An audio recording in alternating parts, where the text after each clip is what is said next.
వడోదరలో ప్రధాని మోదీ మాట్లాడుతున్నారు. లైవ్ చూద్దాం. રેલવે સાથે જોડાયેલી અનેક ચીજો બનાવીને દુનિયાનો એક મોટું એક્સપોર્ટર બની રહ્યું છે.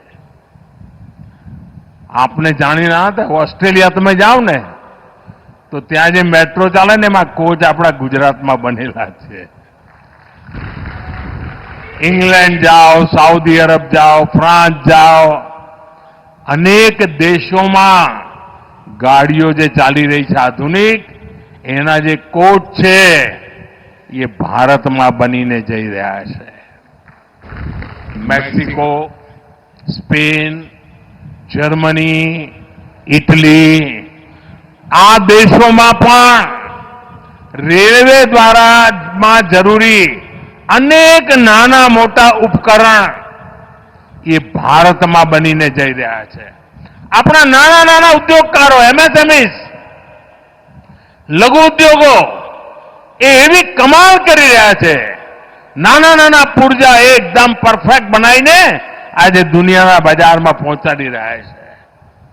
આપણા પેસેન્જર કોચ મોઝામ્બિક, શ્રીલંકા એવા અનેક દેશોમાં એનો ઉપયોગ થઈ રહ્યો છે. મેડ ઇન ઇન્ડિયા લોકોમોટિવ પણ, મેડ ઇન ઇન્ડિયા આપણા એન્જિન એ પણ હવે ભારત અનેક દેશોમાં એક્સપોર્ટ કરી રહ્યું છે, નિર્યાત કરી રહ્યું છે. આ મેડ ઇન ઇન્ડિયા એનો વિસ્તાર જે થઈ રહ્યો છે અને એના જ કારણે ભારત ગર્વથી માથું ઊંચું કરી શકે છે. હવે જરા દાહોદના મારા ભાઈઓ બહેનો, તમે મને કહો કે ભારતમાં બનેલી આ બધી ચીજો દુનિયામાં એનો ડંકો વાગવા માંડ્યો છે. હવે આપણે આપણા ઘરમાં વિદેશી ચીજો વાપરવાનું બંધ કરવું જોઈએ કે ના કરવું જોઈએ? જરા જોરથી જવાબ આપો. કરવું જોઈએ કે ના કરવું જોઈએ? જરા તિરંગો હલાવીને મને કહો, કરવું જોઈએ કે ના કરવું જોઈએ? જો તિરંગાની છાયામાં બેસીને તમે કહી રહ્યા છો આપણા દેશમાં બનેલી ચીજો કેમ ન વાપરીએ? આપણે તો શું, ગણેશ ચતુર્થી આવે તો પેલા ઝીણી આંખી વાળા ગણપતિ લઈ જઈએ. આપણા ગણપતિ ને વિદેશી ગણપતિ. હોળી દિવાળી આવે તો ફટાકડા ત્યાંથી લાવીએ, પિચકારી બી બહારથી લાવીએ.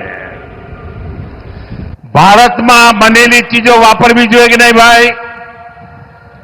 ભારતના લોકોને કમાણી થાય એવું કરવું જોઈએ કે ના કરવું જોઈએ? ભારતે આગળ વધવું હોય તો દરેક ભારતીયનો આ સંકલ્પ જોઈએ કે ના જોઈએ?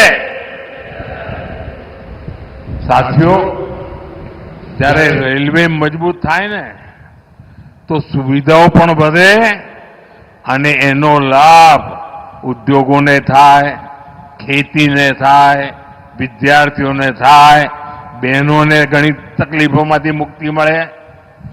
ગયા એક દશકમાં અનેક ક્ષેત્રોમાં પહેલીવાર રેલવે પહોંચી છે.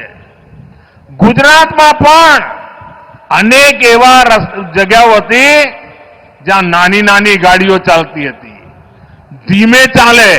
આપણા ડભોઈ બાજુ તો ટ્રેન એવી ચાલતી કે તમે વચમાંથી ઉતરો તો ઉતરી જાઓ, પછી પાછા બેસી જાઓ ચાલુ ગાડીમાં.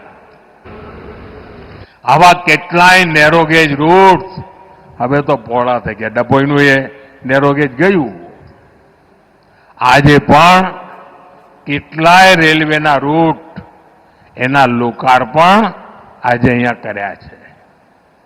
આજે દાહોદ અને વલસાડની વચ્ચે એક્સપ્રેસ ટ્રેન શરૂ થઈ છે. અમારા દાહોદના ભાઈઓ તો ગુજરાતના ખૂણે ખૂણે પથરાયેલા છે. તમે ગુજરાતનો કોઈ પણ નાનું મોટું નગર જોજો, તમને ત્યાં અમારો દાહોદ વાળો ભાઈ મળી જાય. અને આ જયારે નેટવર્ક તૈયાર થાય ને એટલે મારા દાહોદને સૌથી વધારે લાભ થાય, મારા આદિવાસી સંતાનોને સૌથી વધારે લાભ થાય. સાથીઓ, જ્યાં ફેક્ટરી લાગે છે, કારખાના ઉભા થાય એટલે એની બાજુ બધી ઇકોસિસ્ટમ આવી જાય. નાના ચીજો બનાવવા માટેના કારખાના લાગી જાય અને એના કારણે રોજગારના અવસરો, મારા જબાનિયાઓને અહીંયા જ રોજગારના અવસરો મળે એના માટેનું કામ હું કરી રહ્યો છું. દાહોદના રેલ કારખાના, આ કારખાનું દુનિયાનું અને હિન્દુસ્તાનનું એવું કારખાનું બનશે, ખાસ કરીને ભારત માટે